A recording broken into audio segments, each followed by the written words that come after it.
Johnny Dollar. Mr. Dollar, my name is... Yes? Well? My name is Fred Akerloyd. Akerloyd. Yes. Well, what insurance company do you represent, Mr. Akerloyd? No, none, Mr. Dollar. It's just that I'm the only... Well, you see, I'm calling from... Yes? Hello? Mr. Dollar. Well? What's this all about, Mr. Akerloyd? Well, Yeah?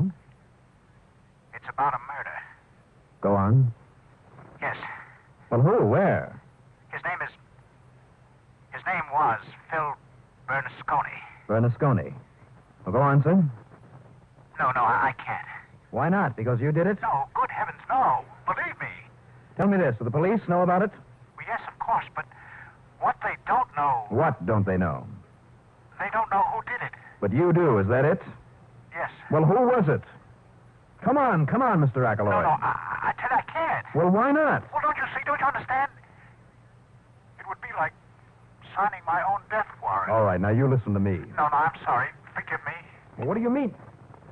Hello? Hello?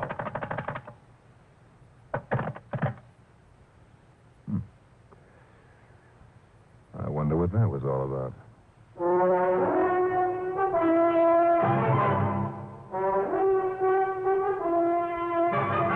The CBS Radio Network brings you Bob Reddick in the exciting action-packed expense account. America's fabulous freelance insurance investigator. Yours truly, Johnny Dollar.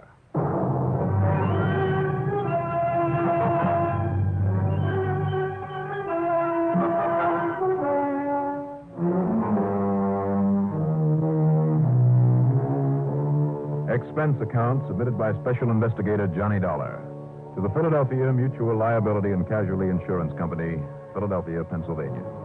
Following is an account of expenses incurred during my investigation of the Informer matter.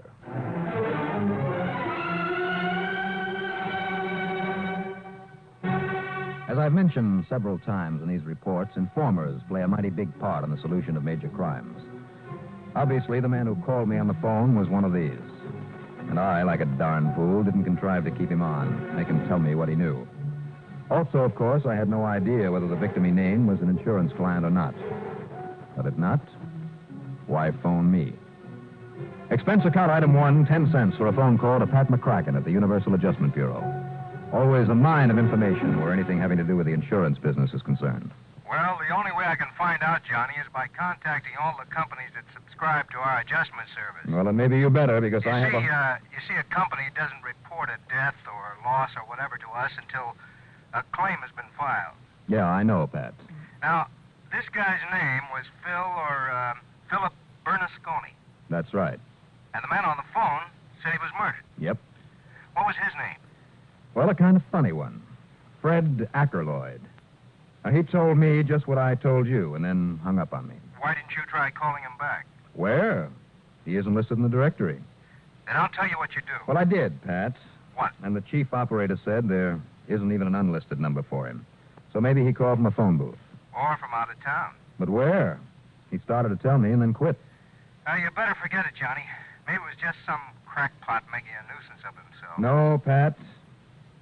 On this one, I've got a hunch. A real hunch. Oh, you and your hunches. And what if this victim isn't insured with one of our companies? Well, then why did Akerloyd call me? I haven't the least idea. But until we get word from one of our companies of a murder... Pat, I've got an idea. A man named Philip Bernasconi, plus a request for investigation. A specific request for your services. Pat, haven't I seen a stack of out-of-town phone directories down there at your office? Sure. And do you have any idea how many of them there are? So what? Oh, now, Johnny, this is ridiculous. Look, too much time on your hands and don't know what to do with it? Maybe. Well, why get all excited? Get yourself into an uproar when you don't know for sure. Well, why bother? Why not?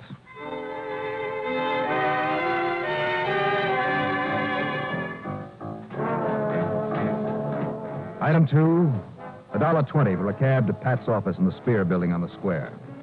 And there, over his protest, in a little cubbyhole in back of the switchboard room, I started going through phone books, directories from all over the country. Yes, me, Johnny. Somebody just made up that name. Maybe? Ackerloyd. Look, I tell you again, this is ridiculous. Well, why don't you stop yammering and give me a hand? Crazy phone call that could have come from anywhere in the United States, and because some nut said there was a murder somewhere. Hey, look. Oh, a directory from Vineland, New Jersey. It's my old hometown. What do you know? The name Ackerloyd in it? Take a look. Oh, a name like that in my own hometown, you think I wouldn't have known about it? Here, you see? Academy Dog and Cat Hospital, Ace Heater Company, Ackenbach, Ackerloyd, Ackerman, Huh? Ackerloyd? Let me see that. Ackerloyd, Frederick. I'll be darned. 2424 East Elmer Street. Okay, Pat. Oh, now, Johnny, this is ridiculous. You said that. Am I on expense account? Expense account? You certainly are not, unless we get the word from one of our companies down there. Well, when you do, let me know. I'll be at the, at whatever hotel there is in Vineland, New Jersey.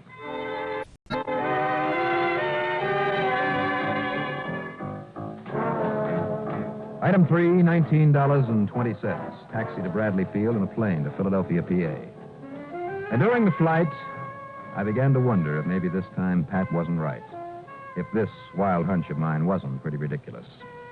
Nonetheless, item 4, there in the city of brotherly love, is $50 deposit on a rental car. I crossed the Delaware River Bridge. I forgot the toll, so skip that. And drove down to the heart of sunny southern Jersey. I registered at the Vineland Hotel on Landis Avenue, dropped off my bags in room 313, and then started out through the lobby to hunt for the address of Ackerloyd on East Elmer Street. But the clerk at the desk stopped me. Mr. Dollar. Yeah? Tried to call you up in your room. Oh? This telegram just arrived for you. Mm-hmm. Here you are, sir. Thanks. Now, let's see. Well, from Pat McCracken. Says, I don't know how you do it, Johnny. Johnny, but you were right. It was murder. You're on expense account.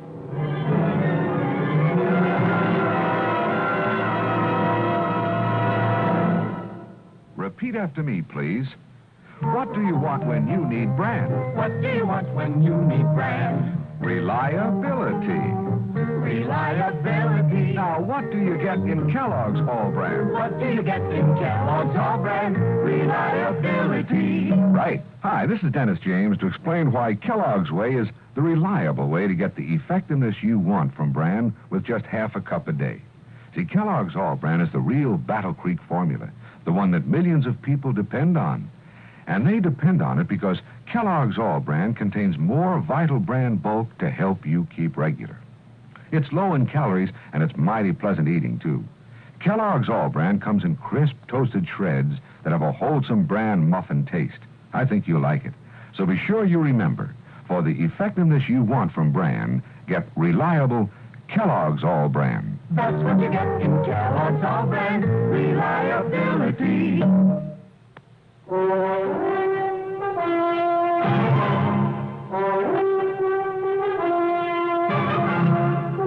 The telegram there in the hotel in Vineland, New Jersey, was brief and to the point. I don't know how you do it, Johnny, but you were right. It was murder. You're on expense account. Contact Branson at Philadelphia Mutual Liability and Casualty for details regarding Murder of murder. Philip Bernasconi. Signed, Pat McCracken. Bad news, Mr. Dollar? Listen, did you know a man by the name of Philip Bernasconi? I sure did, and I wasn't one bit surprised when somebody murdered him a couple of days ago. How come? Well, he wasn't what you'd call a bad sort, not anymore. Trying to get to himself in that nice little house of his over on Pear Street. Well, tell me. Well, nobody in town could figure out where he got the money to retire, him only being in his early 50s. And then the word got around he'd piled it up in some kind of racket, and he didn't do so good by some of his pals. Well, you know what they say about those kinds. Where's the phone booth? There against the wall. Thanks. They say that sooner or later those gangsters always get even, they do, and it looks to me like this time they finally did. What I mean is, you know...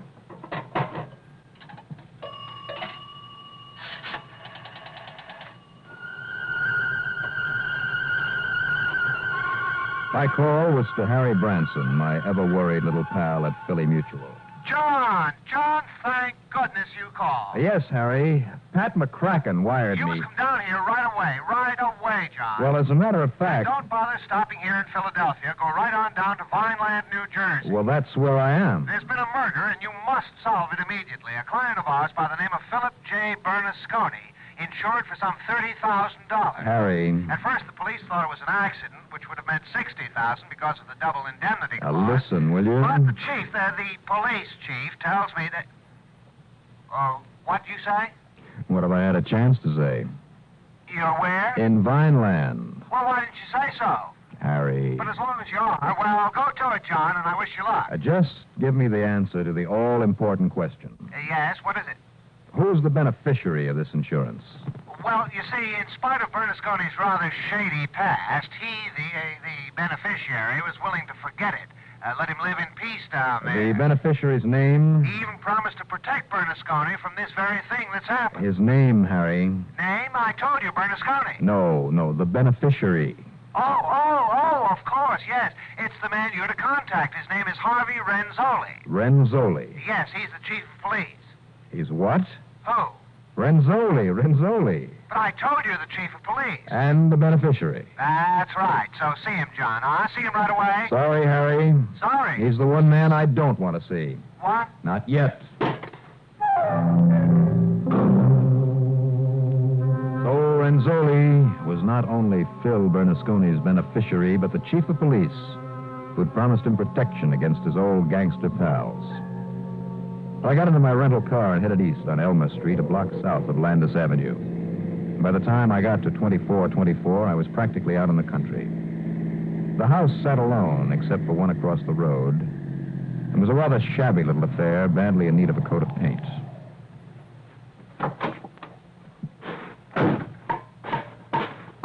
An old man in overalls was pounding away at a shaky-looking mailbox out in front of the place. Howdy. I'm looking for Mr. Fred Ackroyd. I'm kind of deep.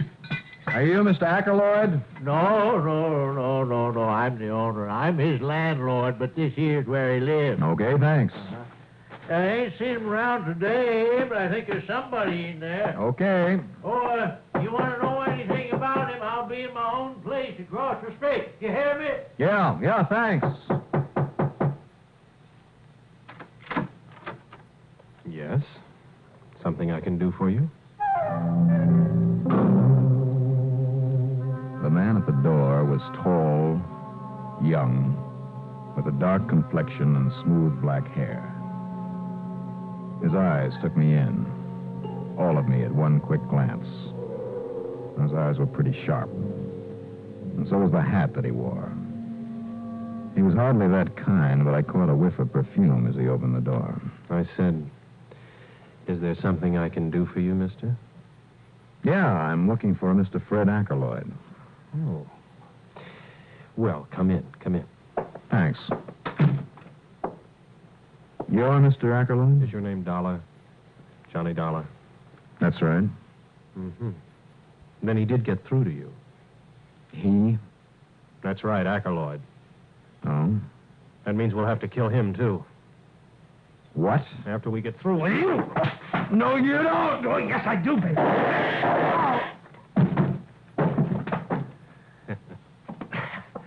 Okay, baby. And I'll just take this gun of yours. Yeah. While I go and... Huh? Oh, that crazy landlord. Lucy!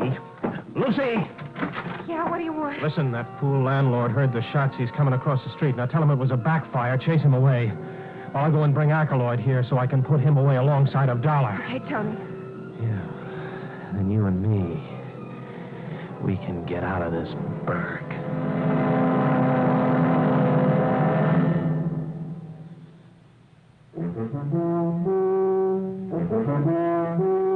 Commander, welcome aboard. Try new king-size Philip Morris Commanders. New because the tobacco in them is vacuum cleaned. And the cleaner the tobacco, the better it tastes. Yes, the cleaner the tobacco, the better it tastes. Philip Morris Commanders are made by a new kind of machine, the Mark 8, that takes rich, full-flavored tobacco and first gently vacuum cleans it, then rolls the cigarette fully, evenly, cuts the ends clean and firm. The result is new Philip Morris Commanders with the cleanest tobacco ever rolled in a cigarette. Try a pack. you'll get a full, round, king size of solid smoking pleasure because the cleaner the tobacco, the better it tastes. Noticeably better. The commander, welcome aboard.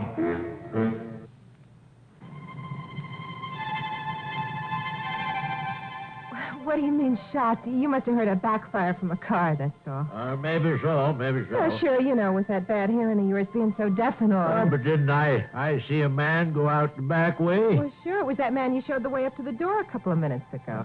Funny that he didn't drive away in his car, ain't he? What's funny about it? Look, go on. I'm busy. I got to clean up Mr. Ackleroyd's house before it gets too dark. I ain't seen him around all day. Where'd he go to, miss? How should I know? Talk louder. I don't hear good. I said, how should I know? And I wish he'd tell me when there's somebody coming in here to clean Look, one. will you leave and let me get my work done? Oh, sure. Boy, that Tony had to leave me here to...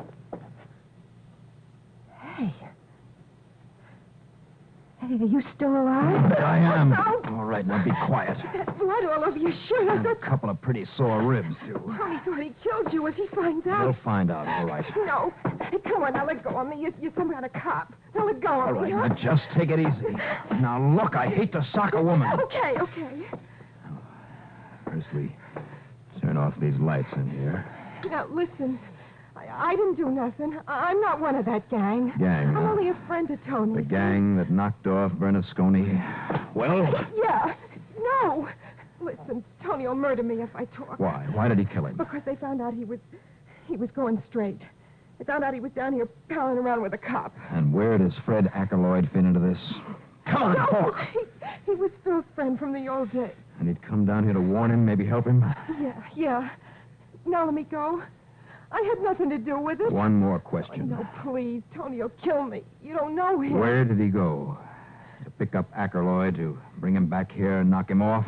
I don't know. Oh, please, honest, I don't know. Look, they're coming up the road. Tony. And Mr. Ackleroyd all tied up. Listen, Mr. Please. No time to listen. No. Here. What are you doing, my skirt? Quiet, or so help me. Please, look, but given evidence, maybe you get me off easy. Let's see. All right, now down on the floor. What are you going to do? Get down. There where I was. And be quiet, you understand? Yeah, sure. It was the fastest rapping job I ever did in my life. And I hoped the gag would keep her quiet. Outside, in the semi-darkness, I could see Tony pushing along a man who was gagged. Had his hands tied behind him and his ankles hobbled with a piece of rope. I crossed, went back to the door, crouched there, and waited. In you go, Ackleroyd. Yeah, that's right. You just lay there where I can... Hey, what's the matter with some light in here, Lucy? Lucy!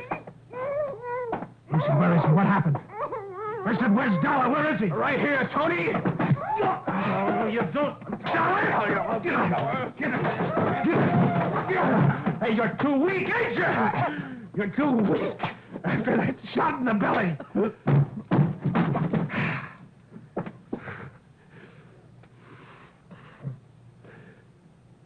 Okay, Dollar. This time, I don't miss. Now, you just lay still, baby. While I push this barrel right up close to your head. Where it don't make too much noise. The way I did with Bernasconi. And I'm going to do with Ackleroyd. And maybe Lucy, too. After I get through with you. Shut up, Lucy. You shouldn't have brought a dame along. Now you shut up. All right. You're first.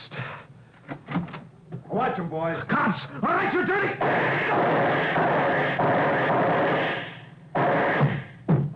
Okay, boys. We're under control. Right, Chief. Okay, sir. You must be Johnny Dollar. Chief Renzoli? That's right. You okay? What do you think? Well, you just lie there, take it easy. You don't look too good. Sure. But what brought you in like the U.S. Marines? Well, ever since this Ackleroyd... You see, he used to be bookkeeper for a mob up in Philadelphia. Oh? Yeah. So ever since he came here and started hanging around with Phil Bernasconi, Phil was going straight, Mr. Dollar. He was a friend of mine. Yeah, so I understand. Well, anyhow, I've kind of kept an eye on Ackroyd. Untie him, one of you boys. Take out his gag. Yeah, sure, Chief. When Phil was killed, well, Ackroyd was clean. He just wouldn't talk. Not to me, anyhow, but I felt he knew who did it. I also figured whoever did do it might come down here to make sure he couldn't talk. Yes, which is exactly what happened.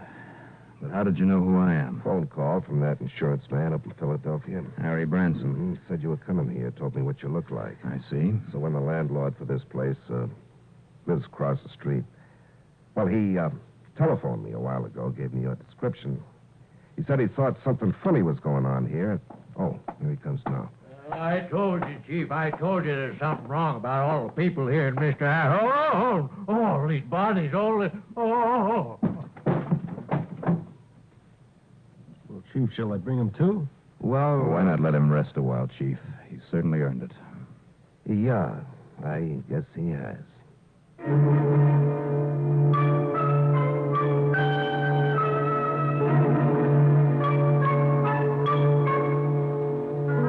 I understand that Tony recovered. Well enough to be tried and convicted of Bernasconi's murder. Lucy, his girlfriend, gave enough evidence against the mob in Philly to enable the police there to round them up. Where she is now, I don't know.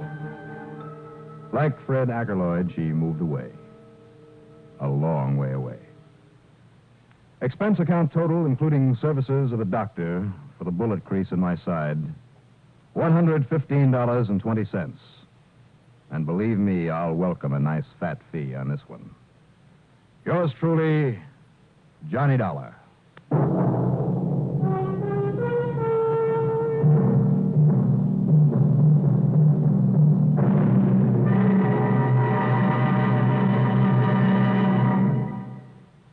Buick Special sweeps Class C of Mobile Gas Economy Run, placing first and second. The Buick Specials averaged 25.09 and 24.67 miles per gallon and ran on regular gas, as certified by the United States Auto Club. The Specials' victory represents a clean sweep among compact cars with V8 engines and automatic transmissions. But that's not all. In the grueling 2,000-mile run from Los Angeles to Chicago, in every kind of driving condition, over mountains, plains, rough roads, and smooth, the Buick Special proved the most savingful of all automatic shift V8 cars entered, regardless of class. Yes, with the Buick Special, you get gas savings like the smaller cars, yet more go than many full-sized cars. Plus, Buick styling, Buick comfort and luxury. And you can own a Buick Special for less than you'd pay for most models of the low-price field.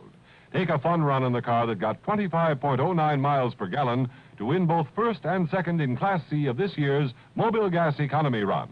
The Buick Special at your dealers now. Now, here is our star to tell you about next week's story. Well, next week, my job is to protect a wanted criminal from, believe it or not, a policeman. Join us, won't you? Yours truly, Johnny Dollar.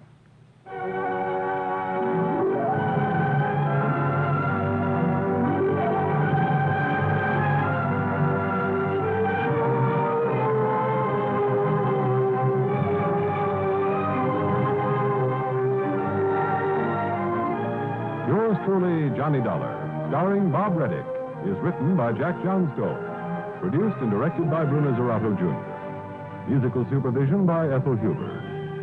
Heard in our cast were William Redfield as Tony, Lawson Zerby as Pat McCracken, Ralph Bell as Fred Ackroyd, Terry Keene as Lucy, Bill Lipton as the clerk, and Larry Haynes as the police chief.